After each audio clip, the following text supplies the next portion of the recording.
I exposed my wife's cheating with an epic revenge plan, filed for divorce, fought for custody, and won. I never expected life to get so complicated. After the split, it felt like just a matter of logistics, coordinating the kids' schedules, managing bills, deciding who would keep what, but emotional toll hit hard.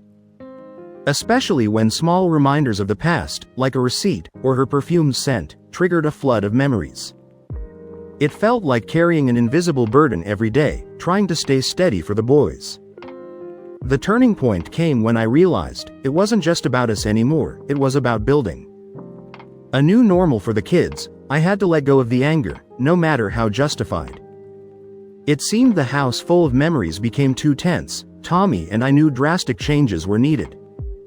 To make this new life work, as soon as we arrived, the boys ran to Lisa excitedly, pulling her toward her new place, a cozy one-bedroom condo. Inside, everything from her old life was set up: school photos, even the same bed sheets. It overwhelmed her, and she quietly cried while hugging the boys. Vince, I made more money working as a wrestling assistant after high school than I do now, my brother Tommy said, as we went over his finances again. The 2 years since his divorce hadn't been kind. Okay, Tommy, I said, you make $52,000 a year, after taxes about $44,000 a month. After child support for Tommy Jr. and Frank, you're left with $3,000. Anything for my boys, Tommy interrupted. It was true. His ex-wife Brandy used every excuse to keep the boys from him, even reporting him for missing work to volunteer at their school. But our boss, Mr. Alvarez, paid him anyway and even lent him the company van. Next, there's a $1,000 a month in alimony for Brandy that leaves you $2,000. I continued. Tommy slammed the table. That's BS. She was almost done with nursing school when we married. Why'd I have to pay alimony for 6 years? You've got 4 years left, I reminded him. It's to help her re-enter the job market. She hasn't gone to a single class yet, Tommy muttered. Then there's the mortgage and taxes, which take another $11,000, so you're left with $1,000. Great, Tommy said sarcastically. I work for a house Brandy gets to live in, and I sleep in my car. Tommy, you don't sleep in your car, I joked, trying to lighten the mood. Brandy gets to stay until Frank turns 18, then you can sell it, and yes, she gets 50%, I explained for the millionth time. The court's just looking out for the kids' stability, I reminded him. That's why you pay the mortgage. And she maintains the house. Tommy scoffed. I still get called every time something breaks. Also, you still have to cover health and dental insurance for the boys, about $300 a month. I said, why am I still paying for Brandy's insurance? He asked. The family plan costs the same, with or without her in. The court says you have to carry her until you're done paying alimony. She uses that insurance against me, Tommy said, frustrated. Every time it's my weekend, the boys aren't too sick to come over, but it's always just a cold or a scrape. Tommy, the system is the system. Yeah, and it's screwing me, he said. After all that, I'm left with $600 a month. Just then Lisa walked in with groceries and overheard Tommy. How did quitting work out for you last time? She asked knowingly. Tommy had quit his job in protest a year after the divorce, and our state's strict laws landed him in jail for 2 months. He quickly complied with the court after that. Luckily, Mr. Alvarez rehired him. As we sat there, my boys rushed in excited to see Tommy and his dog Candy. The boys adored the massive scarred Doberman, and Lisa, though still a bit uneasy around the dog, let them play outside, watching Lisa with the boys. I thought about how different we were. She was tall and athletic, with striking blonde features, while Tommy and I took after our Italian roots, short, stocky, and dark-haired. Despite differences, Tommy always appreciated that Lisa had the courage to tell him about Brandy's infidelity, even though it cost him his marriage. Later that evening, after the boys were asleep, Lisa and I were in bed. She was putting on lotion and asked how much this time. $100, I said. Tommy Jr. and Frankie needed new shoes. Lisa slipped into bed wearing a nightgown. I liked, what's Tommy going to do? He's always borrowing money since the divorce. Yeah, but Tommy's no freeloader, I said. He's remodeled half our house to pay back the loans, installed the water heater, hung the porch fan, I can't fix anything and he's a whiz with that stuff." Lisa fluffed her pillow. "Sounds like we got the better deal. Too bad Tommy didn't with Brandy." I moved closer to her, that's for sure. I was ready to call it a night, but Lisa surprised me. "Well, it's not all Brandy's fault," she said. "I sat up what Brandy cheated on my brother. How is that not her fault? Brandy was wrong to cheat, but your brother overreacted. I couldn't believe it. Courts usually give custody to the mother and Brandy was a good mom, but breaking up the family doesn't make her a great mother. Brandy didn't want the divorce. Vince Tommy filed." I shook my head. "Brandy didn't even apologize and kept seeing other guys." Lisa sighed. "It wasn't like she was in love with them. One of them wasn't even serious, just a fling." I was stunned. "That doesn't make it better." Lisa shrugged. "Vince, I get it, but sometimes women feel invisible, like they're just a mom or wife. It's not about the sex. It's about feeling wanted." I looked at her. "Lisa, are you trying to tell me something about us?" She leaned closer. "No, I've never cheated on you, and never will. I'm just saying, Tommy let his pride ruin things." I rolled over, trying to calm down. "Tommy's struggling and he's about to break," Lisa replied. "You can't get blood out of a turnip. Let's sleep." 3 weeks later, I came home late and found some college kids parked outside. Inside, a huge guy was on my couch, drinking my beer. "Can I help you?" I asked. "Nah, I'm cool. You're Lisa's husband, right? She's my date tonight." I was floored. "Lisa's date?" "Yeah man, she made me jump through hoops for this date, but I'm excited. She's great, right?" I headed upstairs and found Lisa getting ready, dressed to impress. "Who's this guy in our living room?" "That's Randy, a wrestler from the Unity. I'm going out with him tonight." "Lisa, what are you talking about?" "We talked about this, Vince," she said calmly. "I need this. It's not about you or the kids. Lisa, this is insane. I'm telling you as your husband to stop this nonsense." She turned to face me. "It's too late. Rise already here." "It's not too late until you leave," I said, heading back downstairs. "Randy, you need to go." Randy looked confused but stood up.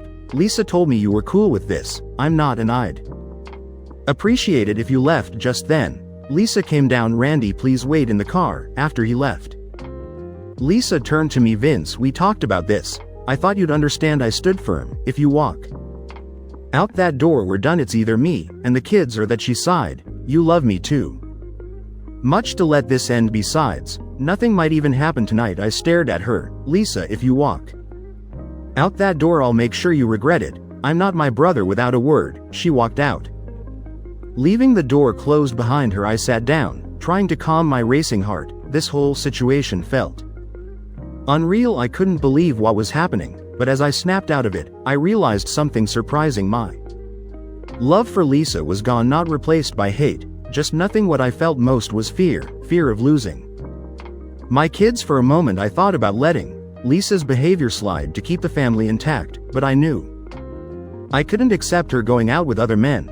This wasn't the Lisa I had married, and I didn't love who she had become. My mind filled with the fear of losing time with my kids, like my brother had after his divorce. I thought through every option, from violent responses to elaborate plans, but they all ended with me either in jail or Lisa getting custody. Divorce would screw me over and I'd lose my boys.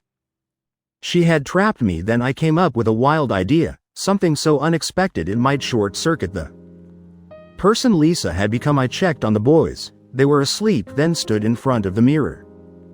"This is going to hurt," I whispered, knowing I was doing it for them. A few minutes later it was done. My shirt was torn, my face scratched, and my forehead bleeding from smashing it into the mirror. My nose and lip were bloody and one eye was swelling, but I made sure my knuckles weren't bruised. "Emergency, what's your emergency?" the operator asked. "My wife and her boyfriend attacked me," I said shakily. "My kids are here and I'm scared they'll come back." The operator reassured me. Help was on the way. I also texted my brother Tommy to come immediately. Tommy arrived first. Shocked by my appearance, I told him to take pictures of my injuries.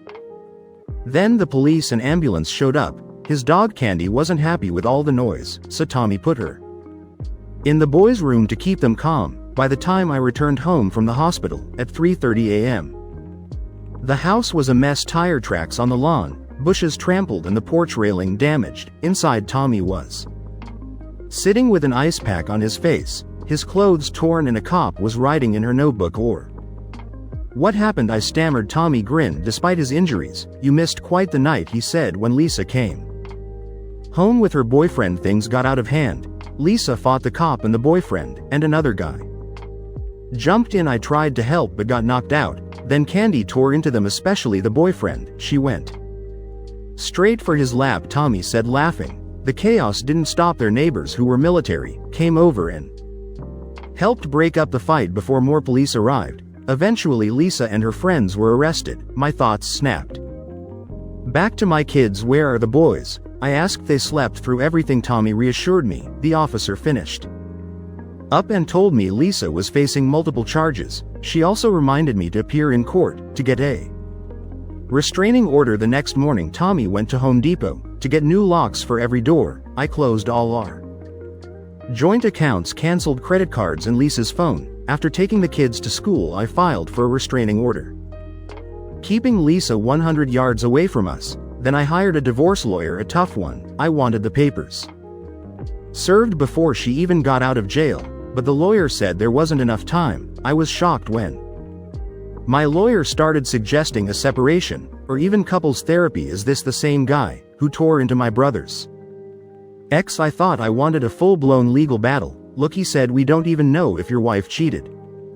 And it doesn't matter much legally in this state." "What are you talking about?" I snapped. "You don't have any solid proof, no pictures, no witnesses, nothing concrete. All you know is she left with a group of people. They could have been going anywhere. It's not football season." One countered. "And what kind of game goes until 2 in the morning?" He stayed calm. "You've got a strong case, with the attack charges and the restraining order, but you never know how a judge might see this. Do you want your kids growing up without their mother?" "Yeah, but I don't want to end up like my brother, barely seeing my kids," I muttered. My lawyer leaned in. "You might still.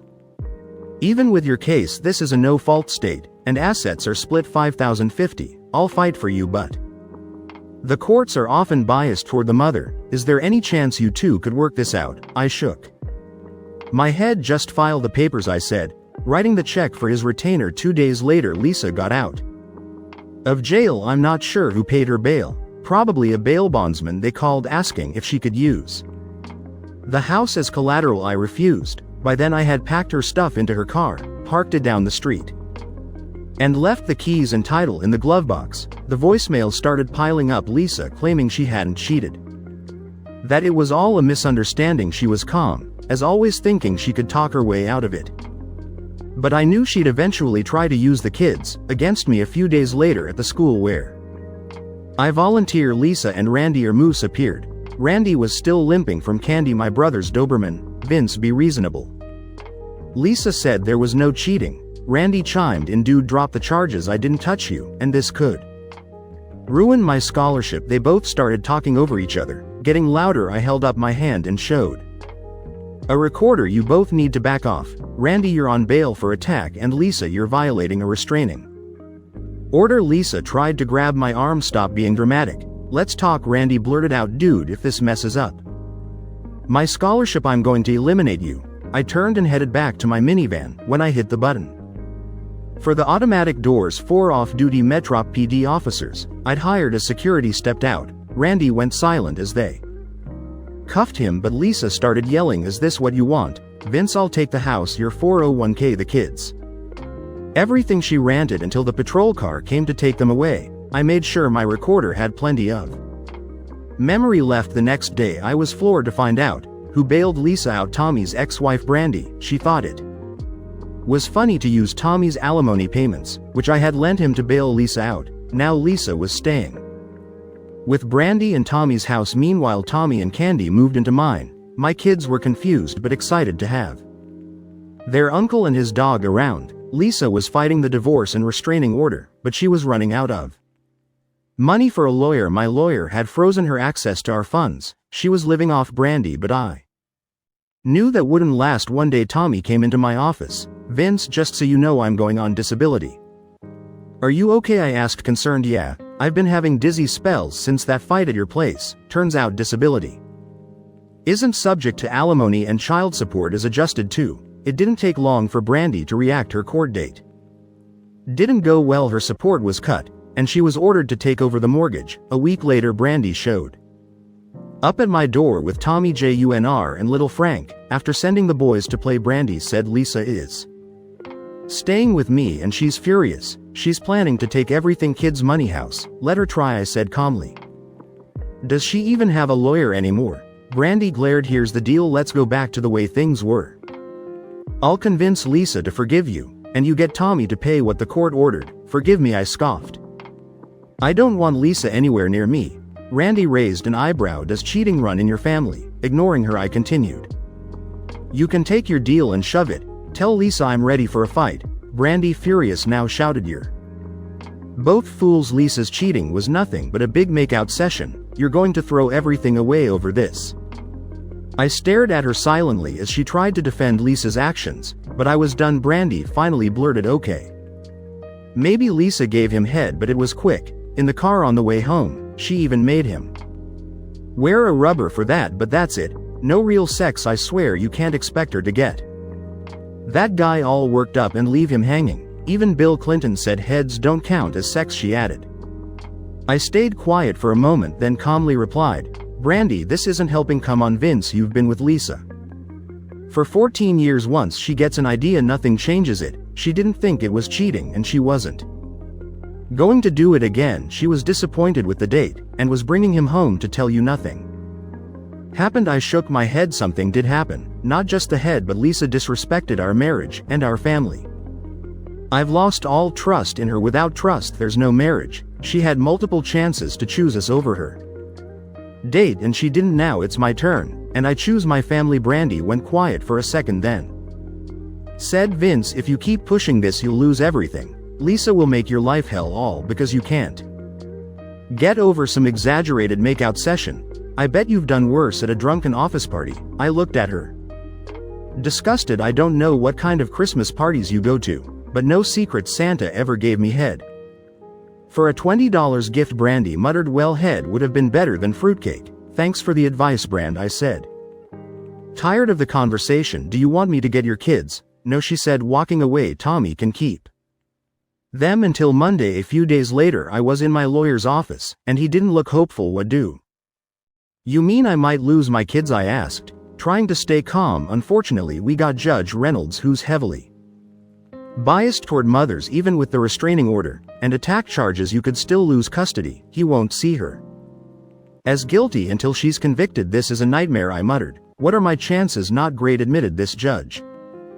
Has given kids to pill-dependent mothers. Unless she's in jail, she's likely to get custody. After leaving the office, I called my brother Tommy and told him the situation. What are you going to do? Tommy asked. Maybe I should just take the kids and run, I joked, half serious. Don't do anything stupid. Let me talk to Lisa and see if I can work out shared custody. Try. But Lisa won't budge. That night at 3 a.m. I heard a car pull up quietly in the driveway. It was Lisa and Brandy sneaking toward the front door. I retreated to the boys' room, locked the door, and called emergency. Emergency? What's your emergency? My wife and her friend have broken into my house. I'm scared they're here to hurt me. Stay calm, sir. Help us on the way. Lisa and Brandy started pounding on the door, yelling for me to open up.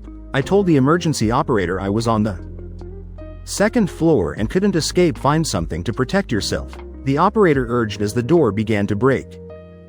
I picked up the rifle I had nearby. When the door finally gave way, I fired. The blast tore through the door, striking Lisa and Brandy in the legs. They collapsed, moaning in pain. The police arrived minutes later. I dropped the rifle and raised my hands as they cuffed me. Paramedics rushed in to treat Lisa and Brandy. In the days that followed, my shooting was ruled self-defense, and the charges were dropped. Lisa and Brandy were in the hospital, recovering from their injuries, while Tommy moved in with his boys, and Candy, our house, turned into a fun, chaotic boys' club. And even though life was far from perfect, we made it work. Tommy also sold his house, cutting Brandy out of any profits. He was thrilled to be free of that financial burden, but eventually Lisa's public defender showed up at my door with more bad news. The case isn't as clear as it seems, she said. Lisa and Brandy were told you were planning to flee with the kids the night of the shooting. I started to argue, but she raised her hand. Yes, I've read the report. There's no evidence you plan to flee, no packed bags, no large cash withdrawals, passports still in the safe deposit box, and your car had only a quarter tank of gas, plus the kids were on a sleepover next door." She paused, then added, "Yet you were waiting with a loaded rifle." "It was my dad's old rifle with old shells," I said, frustrated. "What's your point?" "A case could be made that you ambushed your wife setting a trap," she said, leaning in. "I know your brother told Lisa you were planning to take the kids and running." I didn't tell him to say that. I snapped. "He volunteered to talk to her about the divorce." She raised an eyebrow.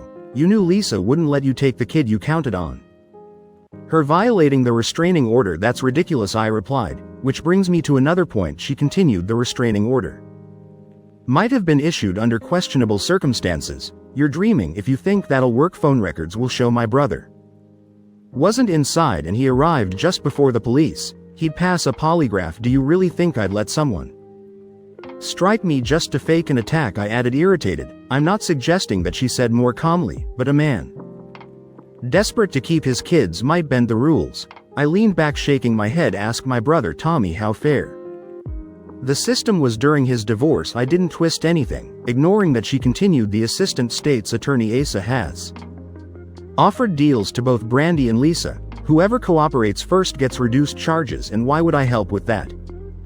I asked. She softened her tone. "It's in Lisa's best interest to take the deal, but the Asa wants to know if you'll oppose it." "Why should I help Lisa, after what she's done to me and our family?" I asked.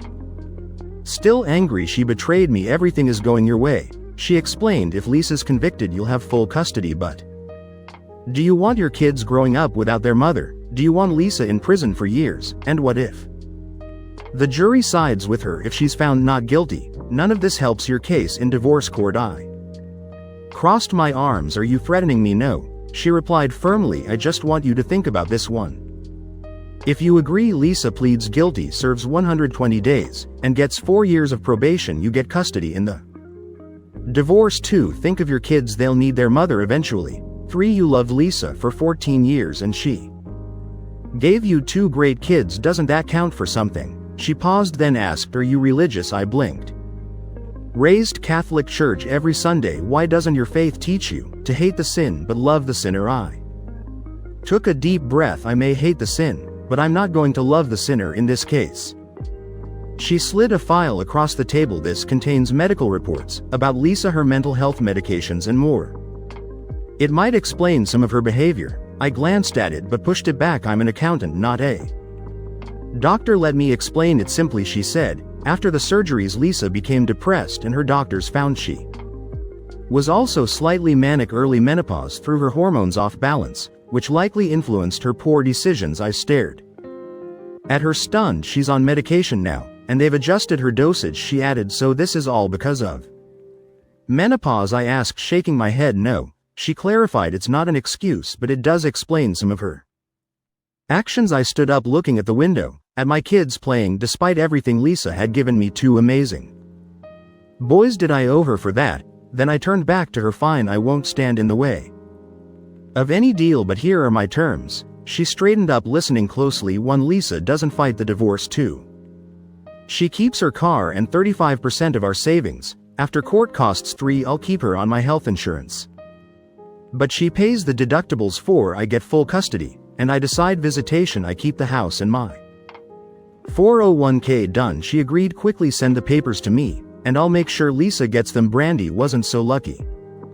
She refused any deals, thinking she could win a trial. The Asa charged her with everything: breaking and entering, conspiracy, attempted hijacking, and more. She wasn't convicted on all charges, but enough to land her 7 to 10 years in prison. Lisa, on the other hand, served her 120 days, and often wrote letters to the kids asking me not to bring them to visit her in jail. Her letters to me were long, filled with details about her meds and how she'd always struggled with depression. I never wrote back. Oddly, Tommy became her biggest supporter, always encouraging me to give her a break. That might be why 120 days later I found myself parked outside the county jail waiting for Lisa's release. When she walked out, I barely recognized her. She was thinner, with a limp and a scar on her face. Her hair was short, with streaks of gray. She seemed surprised when I approached and Took her bag come to gloat, she asked flatly. No, I replied, I'm here to give you a ride. The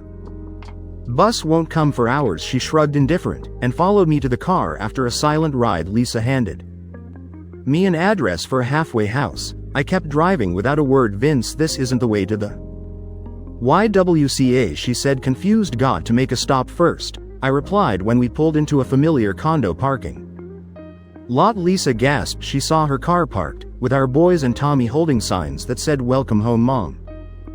Frantic, Lisa rummaged for makeup and tried to fix her hair. Vince, I can't let them see me like this. Relax, I said, parking the car. They've been waiting to see you. As soon as we stepped out of the car, the boys rushed to Lisa, excitedly pulling her out and telling her all about her new place, the pool, and how close it was to the house. They led her into the small one-bedroom condo where everything from the old house was neatly arranged. Bed sheets, dishes, and school pictures on the walls overwhelmed Lisa. Hugged the boys, tears streaming down her face as she looked around. After a while, the boys wanted to go to the pool and Tommy took them, leaving Lisa and me alone in the condo, sitting in her favorite chair from the house. Lisa asked, what's the catch? No catch, I said, sitting at the kitchen table. I can't have the mother of my kids living in a dump. Mr. Alvarez owns this place, and we paid 6 months rent for you. After that, the rent on you. We're not together anymore, but we're connected through the boys. Tears welled up in Lisa's eyes. This takes such a weight off my mind, she whispered. Tommy and I were thinking, I said, trying to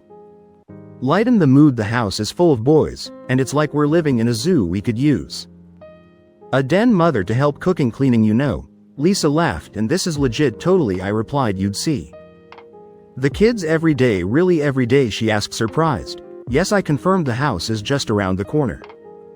Lisa hugged me, happy tears in her eyes. Can I start tomorrow? For the next 2 years, Lisa had a key to the house and was there every morning to make breakfast and pack lunches. She stayed until the boys were in bed, though she eventually sensed my discomfort and kept her distance. The house was always tidy, and Lisa even got along with Tommy's dog Candy. After some time, she also started taking community college classes and was at every event for the boys. Tommy's kids started calling her Aunt Mom, despite encouraging her to move on. Lisa once said, I'm almost 40, an ex-con with a limp and scars. People stare at me. Finding a man now, the odds are worse than being on a hijacked plane. She laughed bitterly. I told her, Lisa, you still have a lot to offer. You don't need to stay here forever. Lisa had become more self-conscious, no longer wearing the outfit she once loved. She covered up in baggy tracksuits and avoided swimming, always staying out of the water, hiding her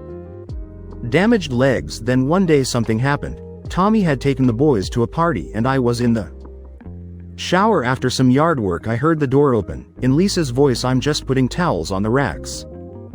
She said, be done soon, I replied. Moments later, I felt a body press against my back. Vince, please, Lisa whispered. I've waited so long. I quickly left the bathroom, grabbing a towel. Lisa, listen, I began. I used to love you, but I can't anymore. We have too much history. Her voice cracked. I just need this right now. It has nothing to do with you or the kids. That phrase triggered a memory of her leaving for a date. The night our marriage ended. Last time you said that, you were leaving for your date, I reminded her. Lisa's tears fell as she wrapped her arms around me. I'm not a bad person, Vince, I know, I said. But trust is gone. Even though things are better, I can't forget what happened. She nodded, defeated. Okay, Vince, I understand. I just don't want to lose what I have with you and the boys. Let's keep things as they are. I agreed. Lisa still kept her condo and spent time at the house when needed, but we never got back together. The boys loved the pool, and Lisa's self-esteem grew when she turned down a few dates. She seemed content with our arrangement, and honestly, so was I. I had my kids, my brother, nephews, a dog, and clean laundry. Life's too short to worry about the rest. This cougar is incredible, he exclaimed. I've never had a woman like this before. Hey, is she going to do me next? Came a voice from the driver's seat. Just focus on the road, I'm enjoying my ride, the guy in the back replied. If you're wondering how a married middle-aged mom ended up like this, my ex-husband Vince mostly got the facts right, but there was a lot of miscommunication and medical issues on my part. I'm not saying it's Vince's fault, but a lot could have been avoided. Hindsight is 20/20, and we all wish we could turn back time. I needed to rewind about a month before that night. In the back seat 3 weeks earlier, Vince and I were in bed, after Tommy, Vince's brother, had borrowed money to buy shoes for his kids. Tommy's divorce from Brandy had been brutal, and Vince was in a bad mood after hearing how Brandy was making Tommy life miserable. We were talking and I said something that set things in motion. "It's not all Brandy's fault." Vince sat up surprised. "Or how is it not her fault? She cheated and screwed Tommy over." I tried to explain Brandy was wrong to cheat, but Tommy overreacted. "You know courts favor mothers and Brandy's always been a good mom." Vince didn't agree. "How is breaking up the family being a good mom?" Brandy didn't want a divorce Tommy filed. She wasn't ready to stop seeing other guys, but she was almost done with that. Phase 1 said, hoping he'd see my point. "That makes it okay?" Vince asked, frustrated. "It was just sex and bad sex according to Brandy. If she told Tommy how she felt, maybe they could have worked it out. Cheating only happens if you don't tell your partner," I explained. "Lisa, that's ridiculous. If Brandy had wanted to play around, Tommy might have been open to role-playing, but real cheating never. Tommy's not better off now," I added. "Is it worth throwing everything away over a few stupid encounters? How many guys should he let slide?" Vince asked sarcastically. 3-5 typical male response. I muttered, "You're missing the point. Women face different pressures. We get judged by our looks and feel invisible as we age, so cheating is the solution." Vince asked, "It's not about sex, it's about feeling admired and wanted." "It's not cheating if the partner knows about it," I said, trying to get him to understand. Vince was quiet, then asked, "Lisa, do you have something to tell me?" I quickly reassured him, "No, I've never cheated on you. And I never will." Later we had passionate sex, but his reaction worried me. The next day I found what I was looking for: online college students from the local university. After filtering through responses, I narrowed it down to 2 guys. One, Randy, stood out. He was a communications major, on a wrestling scholarship. At our second meeting, Randy pointed to a girl nearby. "Maybe we could set your husband up with her, while you do your thing," he suggested. "Are you pimping out your friend?" I asked. "No, she's just got daddy issues," Randy said, looking nervous. "She's fine with it." I couldn't help but laugh at the absurdity of it all. Randy was nothing like Vince, tall, blonde, and muscular, while Vince was shorter and dark. "All right," I said, sliding some papers across the table. "These are for a medical exam, just to make sure you're clean. Go to this clinic, and I'll get the results online. And remember, always wear protection." Mrs. F, if I'm getting tested, "Why the protection?" Randy asked. "Because I don't know what you and your friends with benefits are up to after the test," I replied, pointing toward Amy. "Non-negotiable." Randy agreed, and I handed him my address and phone number, sealing it with a kiss. I left, feeling excited, thinking Friday night would be interesting, but things started going wrong that evening. Vince's car broke down and he came home in a foul mood. I didn't mention Randy and the kids were being difficult. Vince ended up working late, and of course Randy showed up early with a car full of friends. I got Randy settled in front of the TV downstairs and rushed to get dressed. As I was finishing up, I heard Vince pull into the driveway. He came upstairs just as I applied the last bit of lipstick. "Lisa, what's that giant doing in our living room?" he asked. "And what's this about a date?" I quickly explained, reminding Vince of the conversation we had about my needs. I reassured him, "This isn't like Brandy. We talked about this. It's not cheating, because I'm being open about it." But Vince wasn't having it. "Lisa, this is wrong no matter how you spin it," he said, visibly upset. "I'm telling you as your husband and the father of your children to stop. It's too late. Randy's already here," I said. Vince stormed downstairs and I followed. I found Vince and Randy standing chest to waist, glaring at each other. "Randy, wait in the car," I told him. Once Randy left, Vince confronted me, furious. "Lisa, if you walk out that door, we're done. Your choice, your family or that." I brushed him off. "Don't be so dramatic. You love me and the kids. Besides, nothing might even happen tonight. Randy will wear protection. Happy now." Vince wasn't buying it. "If you leave, my love for you leaves too."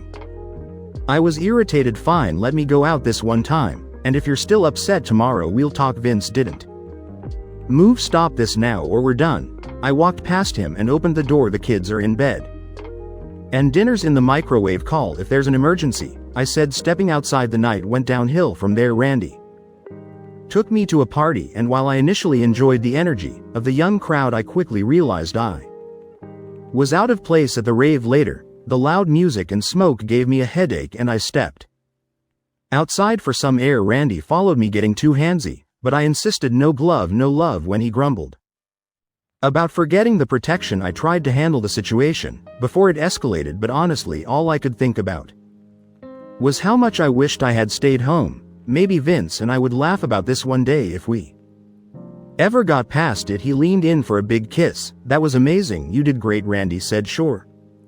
I thought, kissing him back after rounding up Rye's friends. We finally headed home. I was in the backseat with Randy making out. At least he was. I kept checking my watch, ready to put this disastrous night behind me. At least I knew one thing for sure: no more date nights like this. Vince would be glad to hear that. Suddenly I thought about Vince. He'd been upset when I left, and I needed to find a way to smooth things over. Some kissing and a hand relief might bother him, but a few of his favorite meals and some good sex would probably fix that. Still, I needed more, something convincing. Randy, I said, pushing him off me. What? Randy replied, sounding frustrated. I need you to come to the door with me and tell Vince we didn't have sex. Just confirm that nothing happened, I said. Randy laughed. That's true enough, though not for lack of trying. But what do I get out of it? Amy from the front seat tossed a box of rubbers. Is Randy really going to do her right here? She asked. Why not? Randy said. No deal, I insisted. If we have sex it defeats the purpose. We can't lie to Vince. Then how about just screwing Amy? Randy offered. Amy chimed in. Sounds like a good plan. Why do guys always want sex? I thought, swatting Rye's hands away. I had to think fast. Okay, no sex, but I'll give you head, I said. That way it's not really sex. Randy shrugged. You've got some weird rules, but fine. I hurried through it while Amy gave a play-by-play from the front seat. When it was over, Randy leaned back. That was incredible. Better than me, Amy teased. Hard to say, Randy replied. We pulled up to my house and Randy and Troy followed me to the door. I was glad to see the lights on, meaning Vince was still up. As I unlocked the door, a female police officer stepped out. Are you Lisa, wife of Vince? She asked. Yes. Where is Vince? What's going on? I asked. Your husband is at the hospital, recovering from his injuries, she said. I barely heard anything else after that. Vince injured hospital. I turned to run to my car, but the officer grabbed my arm and handcuffed me. What are you doing? I yelled. I need to see my husband. Randy stepped forward to help, but things escalated quickly. Soon Tommy, Vince's brother, burst out of the house and tackled Randy and Troy. A full-on brawl erupted on the front lawn, with Randy and his friends fighting Tommy. Just as things were getting out of control, Candy, Tommy's Doberman, charged out and attacked Randy, clamping down on his groin. In the chaos, more people joined in, and eventually the police arrived, swinging nightsticks and yelling for everyone to get down. Tommy got shot and I was almost trampled. As I tried to slip away to the garage, I was shot with a taser and collapsed. Jail was a nightmare. I didn't mind the lack of privacy or the conditions, but the worst part was not knowing what happened to Vince. Was he okay? What about my kids? At the bail hearing, I learned I was being accused of attacking Vince and there was a restraining order against me. I couldn't go home or see my children. It was a mess and I couldn't clear things up without talking to Vince, but the restraining order made that impossible. I managed to post bail, though our credit cards were declined. Luckily, I had an old emergency card, but I knew Vince and I would have a lot to sort out once this nightmare was over. When I finally got out of jail, I felt terrible. I hadn't showered in days, wore the same clothes, and barely ate. As I left, someone handed me divorce papers. I sat on the steps and cried. How had things gone so wrong? It took me 6 hours to get home, getting lost twice due to confusing bus routes, and I had to walk the last mile. I threw away my heels after the first 100 yards. When I arrived, no one was home, and my keys didn't work. A legal envelope on the door had the restraining order and a note from Vince saying my car was parked down the block. The car was full of my stuff, and at least Vince had left a full tank of gas. I took out as much cash as I could from an ATM and checked into a motel. I knew I had to talk to Vince, but first I needed sleep. My plan was to catch him at our boys' school, where he worked as a lunch monitor. I fell asleep before I could even shower. Randy wasn't happy when I called. If I knew it was you, I wouldn't have answered. Randy said I had to get a temporary phone, since my other one got canceled. Look, Lisa, you said your husband Was cool with everything. Now he's claiming we knocked him out that night. He's got pictures and bruises. I didn't touch him. I might lose my scholarship over this. I know Randy. I didn't expect Vince to flip out like this. If I can talk to him, I can get him to drop the charges. What do you need me for, Randy asked. I've left tons of messages, but he won't call me back. We need to catch him in person at the school. You were there. You can confirm nothing happened. You're not going to mention the hand and head, right? That stuff doesn't count. We need him to know there was no real sex. Randy sighed. Fine, but what's in it for me? No more trouble for you. I've got leverage. If Vince and I don't settle, I'll take the house kids as 401k and make the alimony sky high. You'd really do that? I don't want to, but I will. Vince loves the boys. If he knows I'll take them away, he'll cave. I'm willing to let it go this time, but he's running out of chances. You're cold, Lisa. Randy replied. The meeting with Vince went wrong from the start. I thought if we caught him off guard, he'd listen, but instead he had cops hiding in our minivan. I was arrested for violating the restraining order, and Randy was arrested for threatening him. That was the final straw. Vince had blown his last chance. Getting bailed wasn't easy. My parents were gone, and after the divorce started, I had no one to turn to. All our friends had sided with Vince. Everyone thought he was perfect. Good old Coach Vince. I was furious and determined to make him pay.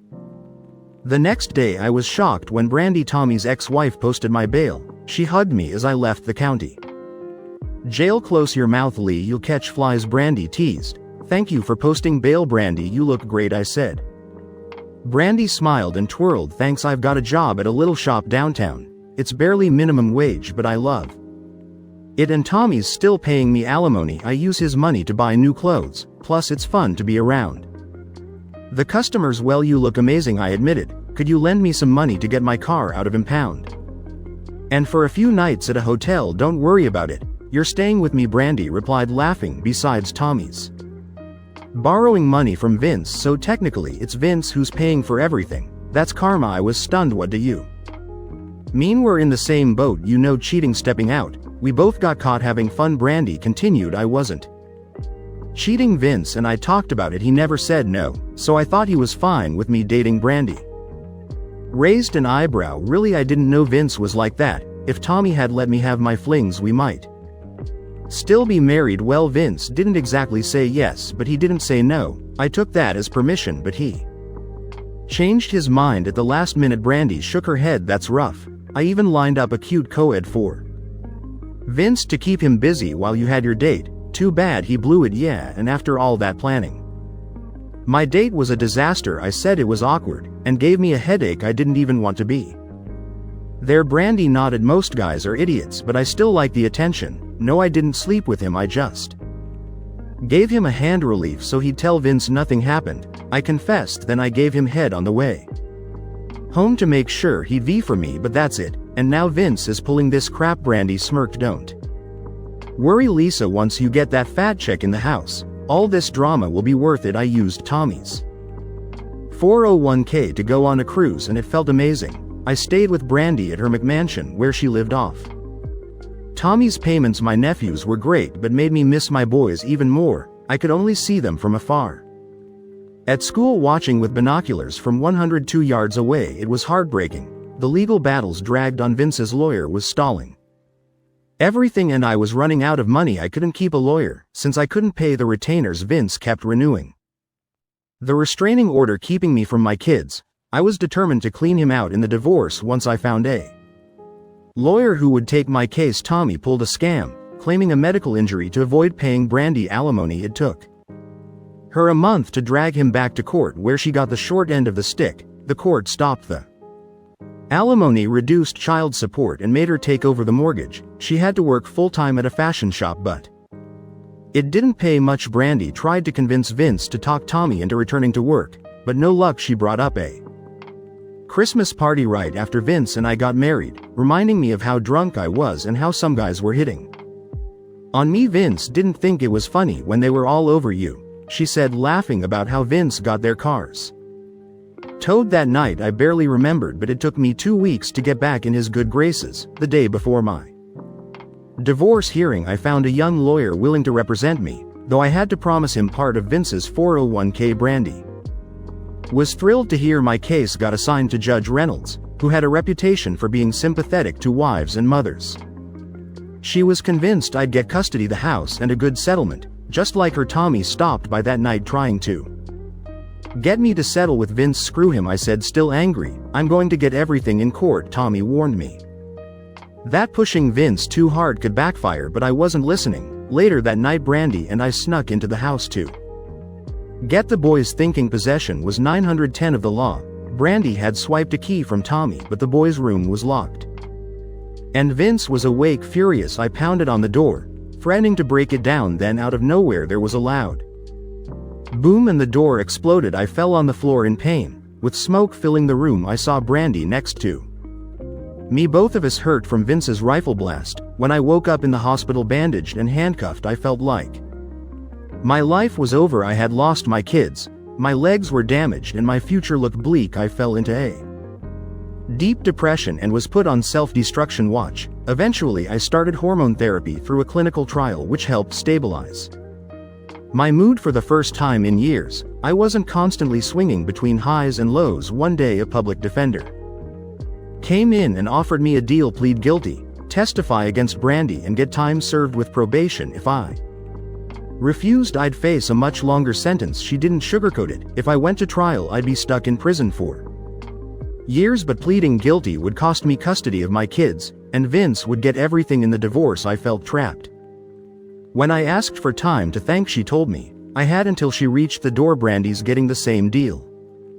If she takes it first, you'll be out of luck, she warned. I tried to protest, saying Vince had set me up.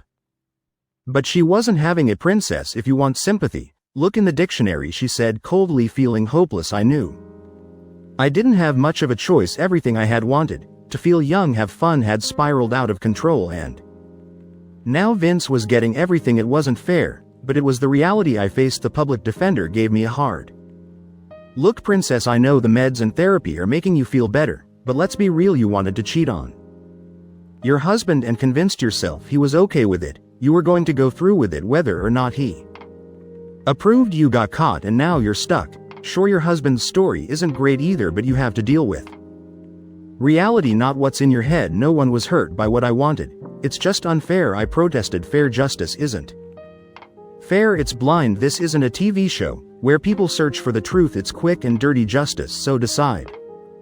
Take the deal or risk it all. I sighed and signed the papers. Brandy refused her deal, thinking she could still get her old life back. She even planned to sue Vince for her injuries. The prosecutor piled on charges and Brandy was found guilty on most counts. She got 7 to 10 years, maybe out in 4 with good behavior, while I did 120 days in county. My divorce went through. Jail was boring, but I passed the time with therapy and rehab. I wrote long letters to my boys, and for a few weeks, my anger toward Vince faded thanks to the meds. I didn't love him anymore, but I still felt something for him, as the father of my kids. When Vince showed up to give me a ride after my release, I was surprised. I thought he was there to gloat, but I accepted the lift. We exchanged a few harsh words about the past, but I decided to drop it. Rehashing old fights wasn't going to help me see my kids. I was shocked when Vince revealed he and Tommy had set me up in a small condo nearby and that my boys were waiting for me there. I was overwhelmed seeing them again, and Vince even offered me a job as their den mother. It was perfect. I'd see my boys every day. Over the next 2 years I settled into the role. The only hiccup was Tommy's Doberman Candy, who didn't trust me at first. After a few treats, though, the dog warmed up to me. I also started taking community college classes and adjusted to the stares my facial scar attracted. I didn't need attention from others to feel good about myself anymore, and I focused on the kids. One Saturday, when Tommy had the boys at a birthday party, I found Vince singing in the shower. His voice as bad as ever. Seeing him, I felt a surge of emotion and decided to take a chance. I stepped into the shower with him, but Vince quickly told me, "Lisa, you're the mother of my kids, but we can't be together like this." I'd hoped we could reconnect, but Vince reminded me of the last time I said I just need this right now in my life. It has nothing to do with you or the kids. The night that ended our marriage, his words stung, and I realized he still hadn't fully healed. I tried to explain that I'd changed. I'm not a bad person. Vince, he responded, it's not about being good or bad, it's about trust. I understood then that Vince wasn't ready to forgive and we'd never be like we once were. I told him I don't want to lose what we have, let's just keep things simple. Vince agreed, and though we didn't rekindle our old romance, I was content with the life we had, now raising our boys and maintaining a peaceful coexistence.